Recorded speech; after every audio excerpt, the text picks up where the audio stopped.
Marco Antônio, Jorge Serrão, ótima tarde para vocês.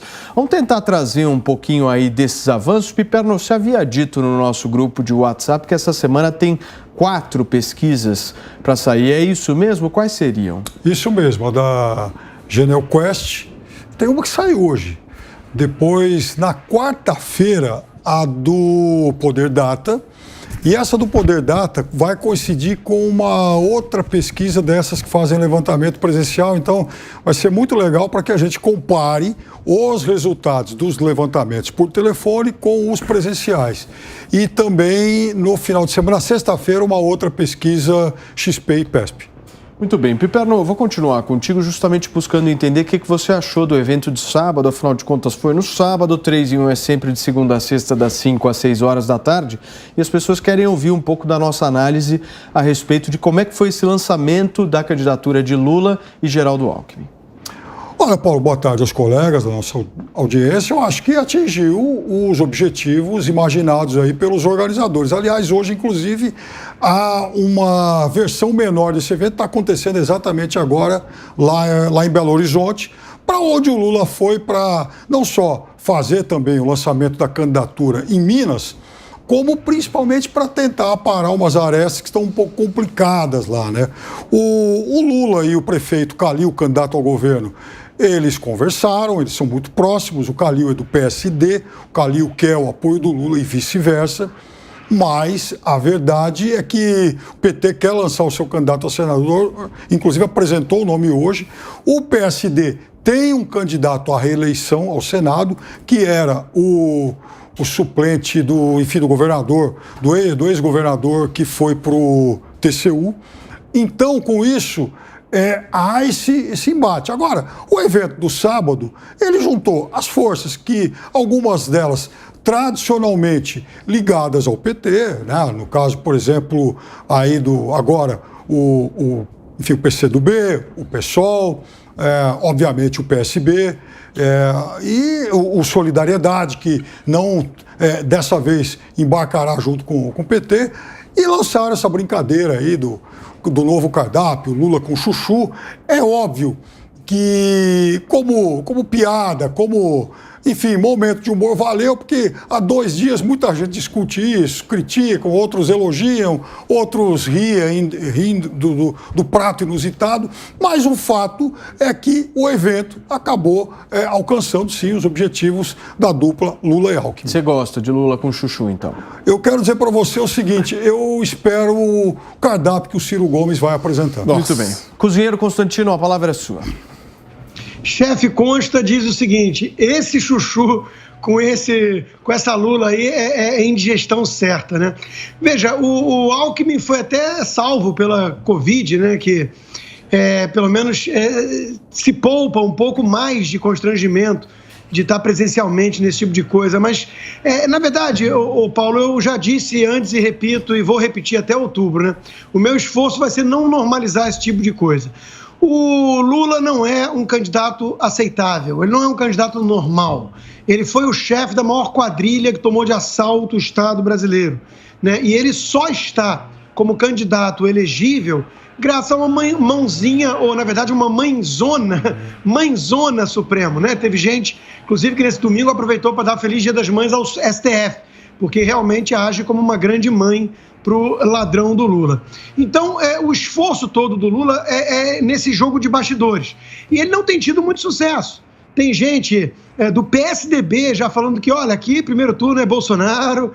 Tem gente do PDT que, de alguma forma, resiste a esses flertes, porque sabe que o Ciro quer lançar sua candidatura própria e aposta nesse caminho. E tem gente do MDB, com certeza, que já vai debandar para o Bolsonaro. Então o Lula está com dificuldade. O Brasil tem isso na política, porque tem a questão regional que nem sempre bate com a questão nacional, mas o fato é que as dificuldades estão se colocando cada vez mais evidentes nessa pré-campanha do Lula, né?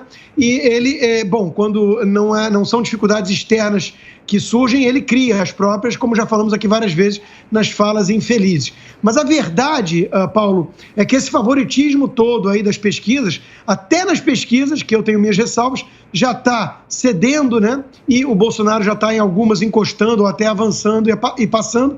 E a tendência, como eu já disse, daqui para frente é só isso aumentar cada vez mais. Bolsonaro vai passar Lula até nas pesquisas suspeitas. Isso acontece mesmo, Serrão?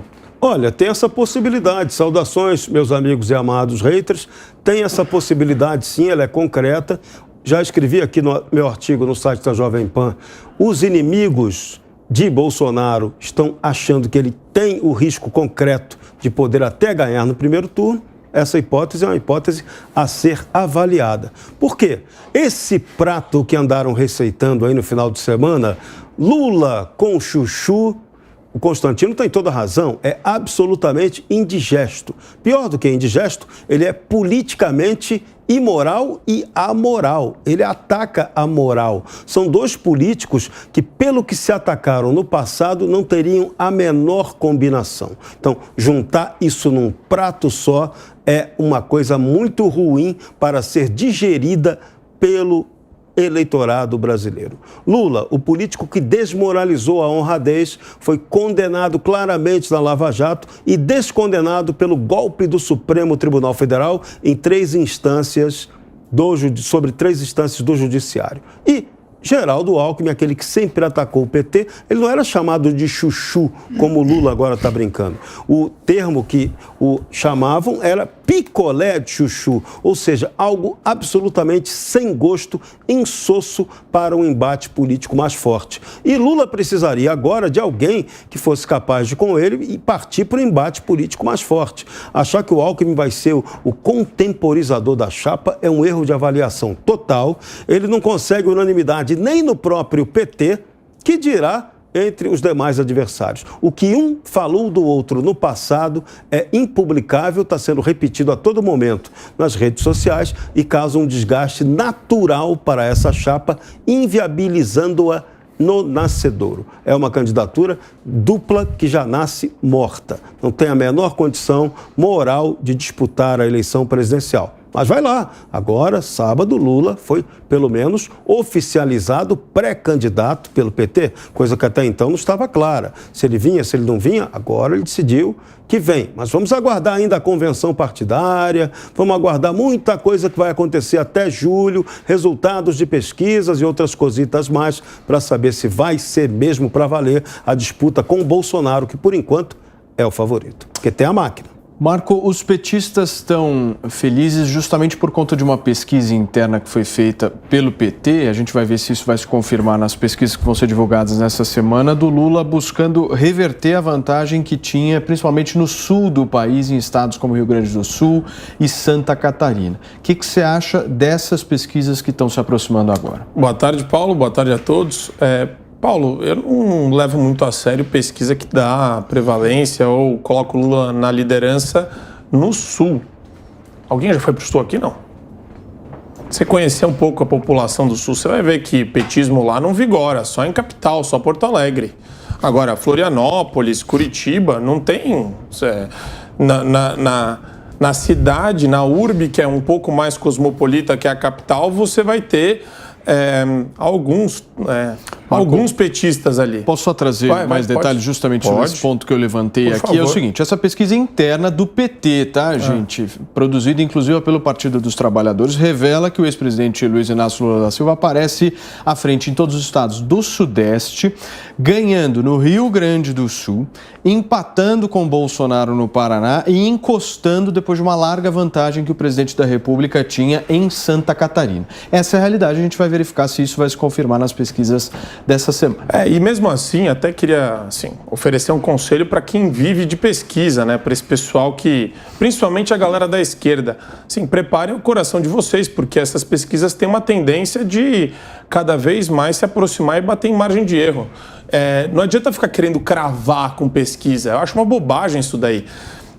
ela serve para tentar pautar as diretrizes do debate público. Quando você vê que o pessoal da terceira via desidratou, movimentação agora do Bolsonaro, fazendo aproximação e selando aliança no Amazonas, Mato Grosso, Rondônia, pegando o PSDB, pegando União Brasil, ele está trazendo no âmbito estadual as lideranças desses partidos para perto dele.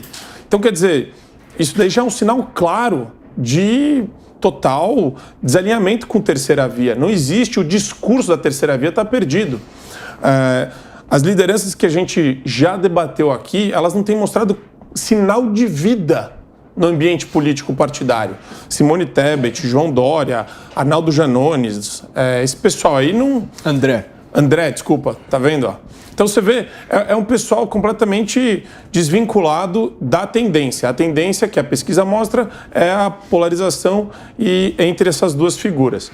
Agora, Paulo, é normal também que o partido faça uma pesquisa dessa com o intuito de motivar também uma parte da militância. Então ela tem sim uma finalidade de mobilização da militância. Eles acabam usando isso daí como um instrumento de motivação para esse pessoal. Mas as pesquisas, queria colocar esse ponto aqui para trazer a reflexão de vocês. As pesquisas, elas também são fatores psicológicos no debate público, né? Sim. Porque ninguém gosta de votar em perdedor, né, Piperno? Quem está lá embaixo, por exemplo, normalmente tem essa intenção de voto por conta de querer o famoso, o que a gente poderia chamar, inclusive o fenômeno de 2018, quantos eleitores saíram de Geraldo Alckmin para Bolsonaro, justamente para não jogar o voto fora. Então, Paulo, esse é um dos muitos riscos aí, um dos grandes obstáculos, aliás, talvez o maior obstáculo, que é a candidatura do Ciro em frente. Então, imagina, por exemplo, se o Ciro chegar no dia da eleição, no dia 2, com 8, 9, 10% de intenções de voto, mais ou menos o que ele teve até agora. É claro que esse eleitor, no dia, ele vai migrar para a candidatura do Lula. E no final do dia, o Ciro vai ter 2, 3. Isso já aconteceu outras vezes, aliás, aconteceu muito com a Marina Silva na última. A Marina Silva teve 21% em 2014 e teve 1% na última. Então, o eleitor, ele adere sim ao voto útil. Isso não é uma peculiaridade brasileira.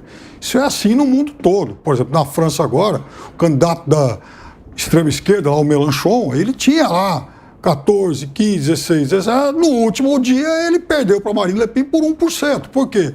Porque os candidatos do PS, os candidatos da esquerda moderada, descarregaram nele, que era a chance de ir ao segundo turno e quase foi. Agora, o Constantino, ele tem razão em uma coisa, mas ele tem, eu vou reavivar a memória em outra. Constantino tem razão na história dos arranjos regionais, que muitas vezes eles acabam mandando para o lixo os acordos nacionais. Isso também é histórico no Brasil. Então, o PMDB de Alagoas, ele não tem a mesma lógica eleitoral, por exemplo, do MDB de Santa Catarina. Isso acontece com todas essas siglas da dita terceira via. Agora, o PSDB é mais um exemplo, e agora, a União Brasil, esses vários governadores aí que estão aderindo, acho que até o Marcos citou, que estão aderindo agora à candidatura a Bolsonaro, eles fazem parte daquilo que me levou a fazer aquela aposta com o Constantino lá atrás, de que ia chegar um momento em que essa turma que foi Bolsonaro em 2018, que se fingia, enfim, mais de centro e tal, não é. Na verdade, é a turma da centro-direita do PSDB, é a turma mais à direita do União Brasil, também do antigo, do MDB. Então, esses governadores, eu não tenho a menor dúvida e nunca tive, desde o começo, que eles vão apoiar o Bolsonaro. Então, por exemplo, o do Mato Grosso do Sul, né, o candidato lá o Tucano do Mato Grosso do Sul, vai apoiar o Bolsonaro. E o que foi que ele disse? O meu partido nem define quem é um candidato a governador, como é que eu vou esperá-lo? Já vou aí de Bolsonaro, porque no meu estado, o Bolsonaro é o protagonista. É o majoritário. Então, essas lógicas regionais, elas vão sim fazer com que muitos líderes nos estados acabem pendendo para uma ou para outra candidatura, dependendo do grandão do mais Fala, forte. Constant. Não, o Piperno tem um ponto, mas não por questões ideológicas, não é que sejam centro ou direita, é porque no Brasil tem só essa turma fisiológica que aponta para onde o vento vai. Então eu acho que isso é muito mais indicativo de que eles percebem que o Lula não tem chance, que o cara já era, né? Não é uma questão de ser de direita ou não. Veja, hoje em dia, você ir contra o Lula e sua quadrilha é uma questão de ética, decência, bom senso, patriotismo, não querer cometer suicídio, araquiri, nada disso. É só sobrevivência. Veja, Bolsonaro disse, eu vou pegar 3 manchetes da Veja, para não parecer que é de fonte suspeita. Bolsonaro disse a Bush, aquele que o Piperno vive lembrando que era amigo do Lula, muito bem relacionado com o Lula. A Argentina, com volta de Kirchner, será nova Venezuela. Aí a Veja dá uma notícia logo depois, assim, uma manchete. A Argentina está longe de se tornar nova Venezuela, entenda por quê. E aí hoje chegamos à realidade. Crise argentina já é comparável ao desastre da Venezuela. Isso na Veja. Bolsonaro tinha razão. Então, assim, as pessoas estão olhando e falando assim, você quer que o Brasil seja a próxima Argentina, que é a próxima Venezuela? Essa é a pergunta do pleito. O resto é firula. O resto tem o nojinho do Bolsonaro. Acredito que ele é genocida porque a imprensa falou isso durante a pandemia. Não gosto do estilo do tiozão. São coisas tão secundárias, tão irrelevantes perto do que se trata essa eleição, que, de novo, as pessoas que têm algum senso de patriotismo, de decência, né? Portanto, são anti-Lula e antipetistas, elas vão querer evitar o destino argentino para o Brasil. É por isso que o pessoal da esquerda fica criando a narrativa de o ovo da serpente, né, está prestes a nascer, está prestes a sair. Então, é isso, por isso que essa é uma estratégia comunicacional muito subreptícia e safada, assim, com todo respeito, Piperno. Mas é safado ficar falando isso, porque antes da eleição anterior era: você não vai votar num fascista, né? Você não vai. Você sabia que o discurso dele é fascista? E daí começava o pessoal falando baixinho, porque você não pode falar muito alto, fascista gera mais engajamento, parece que você sabe alguma coisa que a outra parte não sabe. Então eles falam baixinho. Isso é técnica argumentativa genial, tem que tirar o chapéu para esse pessoal. E agora, repete, o filme repete. A diferença é que o filme repete com Fachin falando a mesma coisa, Barroso falando a mesma coisa. E isso me deixa preocupado, porque é um baita de um papo furado só para ganhar eleição.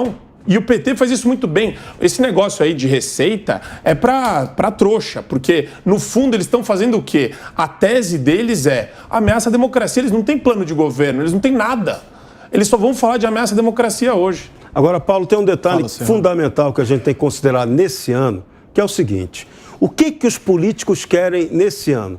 Uma palavrinha mágica: reeleição. É isso que eu explico lá no meu artigo de hoje, no site da Jovem Pan, em que eu digo que o Supremo Tribunal Federal é o maior cabo eleitoral hoje de Bolsonaro contra Lula. A lógica é exatamente essa. Agora, quem vai ter problemas sérios pro Lula é o Ciro Gomes. Ciro Gomes vai bater pesado em Lula, será implacável com o ex-petista, o petista, e essa é a questão que vai fazer muita diferença nessa eleição. Ciro Gomes, numa entrevista que deu nesse final de semana, claramente ele poupou o Bolsonaro para espancar Lula sem piedade. Então, o sinal, aquilo que o Piperno colocou ainda há pouco, pode acontecer o inverso. Pode acontecer de Ciro, no fim das contas, se mostrar mais viável do que Lula, que está desgastadíssimo. E Ciro Gomes não, vai destruir Lula no máximo que ele puder. Isso vai ser um ponto interessante dessa disputa pelo lado esquerdo da campanha. Ô Piperno, eu tenho uma dúvida em relação ao Ciro Gomes, porque em 2018 ele viajou. O que você acha que ele faz agora? Bom, no segundo turno. O Serrão já abriu. Viaja de novo ou não? O Serrão já abriu a hipótese dele ser o cara do segundo turno, o que me deixaria muito feliz. Ora, não, mas caso isso não aconteça. Caso isso não aconteça, eu ficaria muito decepcionado se ele viajasse de novo. Eu acho que a eleição, ela não se esgota no primeiro turno, né? O processo eleitoral ele vai continuar, até porque a gente tem sim que inviabilizar essa chocadeira aí do ovo da serpente do golpe. Agora, eu queria só lembrar o Constantino de uma coisa. Aliás, o Constantino me lembrou de uma coisa importante. Ele falou da revista Veja, né? Você sabe que na semana passada Lula e Bolsonaro empataram em pelo menos uma coisa. Cada um foi capa de uma revista. O Lula da Time, o Bolsonaro na Veja, em mais um capítulo do episódio Rachadinha. Fala, Constantino. Falar o quê? O Piperno tem essas bobagens, né? E do outro lado eu tô falando aqui do destino da Argentina, que os nossos jornalistas fingem que não existe mais. Quer dizer, eu tô falando de coisa séria. Enquanto que o outro tá achando que o motivo de votar em um ou no outro é porque um sai na capa da Time, que é uma revista decadente. Então, assim, de novo, eu tô falando de coisa séria. A Veja também é outra decadente. Eu tô falando de coisa séria aqui. Tô falando o seguinte, o cara que o governo Lula e o próprio Lula apoia na Argentina e que faz Lzinho de Lula para ajudar na campanha do Lula no Brasil, esse cara, junto com a Kirchner, porque ele é o poste dela, destruiu a Argentina. A Argentina é complexa, tem problemas, sim, e a situação já está se aproximando da venezuelana. A inflação, que era alta, subiu ainda mais, é 60 e tantos %. É o caos. E o cara seguiu tudo aquilo que os jornalistas militantes de esquerda no Brasil pedem e aplaudem. Constantino, que o Bolsonaro fizesse. Cristina Kirchner lá estaria com 80% de impopularidade. Imagina isso, hein? Que trabalho maravilhoso que ela fez, né? Eu acho que o risco de uma nova Venezuela é aquilo. À toa que alguém criou a expressão bolso-chavismo. Inclusive, agora, e mais um ranking que saiu hoje, né? Imagina, Constantino, que você tenha visto. Esse vai ser o primeiro governo, desde o Plano Real, a entregar o salário mínimo desvalorizado. Eu vi na capa do Globo. Só, né? E não menciona pandemia nem guerra da Ucrânia. Não existe. Sabia que ia ter a pandemia. Não existe pandemia, claro. Não existe pandemia. Inclusive, não existe pandemia nessa lá nos Estados Unidos, apesar da queda do PIB no primeiro trimestre, o salário aumentou, o desemprego está abaixo de 4%. Você quer realmente defender o governo Biden do ponto de vista econômico? Esse caos que nós estamos vivendo aqui hoje? Caos? Ué, mas dá uma olhada na sangria dos mercados financeiros. O ano passado, por exemplo, foi um ano de grande expansão econômica, está esquecendo? Claro, né? Então você coloca uma mola propulsora para baixo, lockdown à torta e à direita, e solta, óbvio que vai crescer no primeiro ano. Aqui podia crescer igual, Piperno, deixa eu só buscar aí entender cresceu essa expressão bolso-chavismo. Marco Antônio, traduz para mim. Eu estou um pouco chocado. Agora, no programa anterior, o Piperno usou a expressão pré-fascista. Bolsonaro é pré-fascista, bolso-chavista. Então, quer dizer, o cara pega uma metralhadora retórica... Mas peraí, o que é pré? Me traduz isso aí, eu preciso perguntar para o criador, magnânimo criador da expressão, porque ele gosta de usar sempre essas expressões enigmáticas que a esquerda ama, e eu já ouvi muito em sala de aula. Proto-fascista, eu queria fazer justiça a uma coisa. Sim, senhor. Fala. A expressão bolso-chavismo, salvo algum lapso de memória, foi... cunhada aí pela Vera Magalhães. Nossa, eu acho que tem mais a ver com o bolso-franquismo, porque o que o Bolsonaro faz é muito parecido com o começo lá da ditadura franca. Aí, essa é a brincadeira. Mas eu não entendi o pré-fascista. Então, tem a ver com isso, porque é o seguinte... Jamais, desde o fim dos governos autoritários lá da Europa, né, Franco e Salazar, nos anos 70... Desde então, jamais uma ditadura relevante aqui do Ocidente elegeu alguém tão próximo do fascismo quanto o Brasil está pertinho. Por isso que é pré. Não, vamos lá. O conceito de fascismo... Só um minutinho. O conceito de fascismo... Marco Antônio, por favor. De novo, é que o Piperno... Assim, eu humildemente faria com o Piperno. A gente entraria numa sala de aula para abrir uns livros e tentar retomar um pouco dos princípios norteadores, do fascismo, do nazismo, todos esses coletivismos aí, para ele entender direito do que se trata isso, né? E usar a expressão de maneira adequada. O que o pessoal... do partido do Bolsonaro, o que o pessoal da campanha do Bolsonaro prega não tem absolutamente nada a ver com isso. Mas a esquerda adora taxar as pessoas de algo que ela não conhece, propositalmente, para usar isso daí de maneira eleitoreira. Então, como todo mundo não gosta de nazista, de fascista, mas aceita muito bem os comunistas da vida, então eles ficam felizes. A gente entrevista aqui na Jovem Pan comunista, o Orlando Silva, o deputado federal. E ele, né, um cara empolado, educado, muito sóbrio, assim, mas fala coisas de comunistas, coisas que comunistas falam. E a gente não tem problema com isso, mas deveria ter, com socialista também. Então, eu acho muito estranho a esquerda usar esses nomes, sendo que ela é a maior mola propulsora desses ideários. Ela é a origem de tudo isso. O Piperno não fala de libertário, nem de anarcocapitalista, ele não fala de ninguém que é a direita de verdade, lá a extrema-direita. Ele usa de maneira equivocada a expressão extrema-direita para designar fascista e Muito bem. nazista. Serrão. O Bolsonaro tem zero característica fascista. Porque o que é o fascismo, tecnicamente falando? É quando você emprega as corporações junto ao Estado para um projeto autoritário. O Bolsonaro está pregando e atuando exatamente o contrário disso. Então, Bolsonaro pode ser tudo menos fascista. Então, isso é a primeira falha. No Brasil, a gente tem uma outra mania que é o tal do socialista. O socialista é uma picaretagem, porque, na verdade, ele é o quê? Ele, em geral, ele é um comunista envergonhado. É o cara que não tem coragem de assumir que ele tem o ideário comunista, que é muito claro.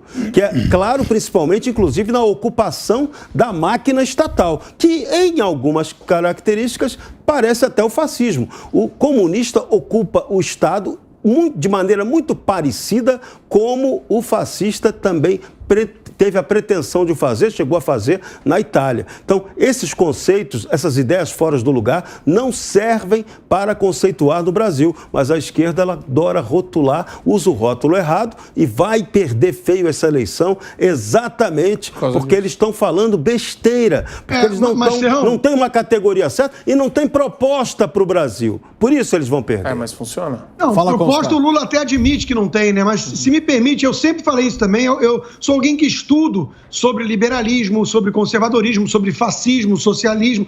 Então, eu dou valor aos rótulos. Eu reconheço que a esquerda usa de forma não só totalmente ignorante, como é uma blindagem.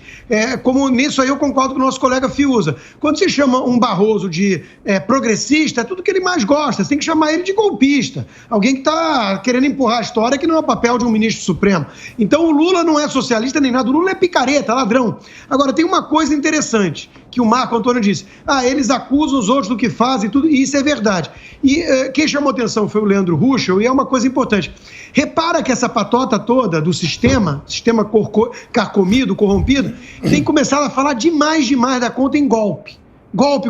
Você não consegue apontar nenhum indício de golpe vindo do Bolsonaro. Ele criticar as urnas, isso aí tem 1/5 dos brasileiros que desconfia e com toda razão, né? Porque são mais atentos ao que acontece. Então, você criticar, querer mais transparência, não é golpe. Então, não há nenhum indício de golpe. Mas eles não param de falar em golpe. Como eles acusam os outros só daquilo que eles são e fazem, será que essa turma está engendrando um golpe por aí? Vai Essa é a saber, né? Porque em nenhum momento o Bolsonaro disse que se não ganhar a eleição vai virar o jogo. Em nenhum momento. Antes de você nenhum momento disse isso. Antes de você passar então não tem golpe. Para dar a devida tréplica a ele, que ele vai precisar, eu acho, um tempinho aí.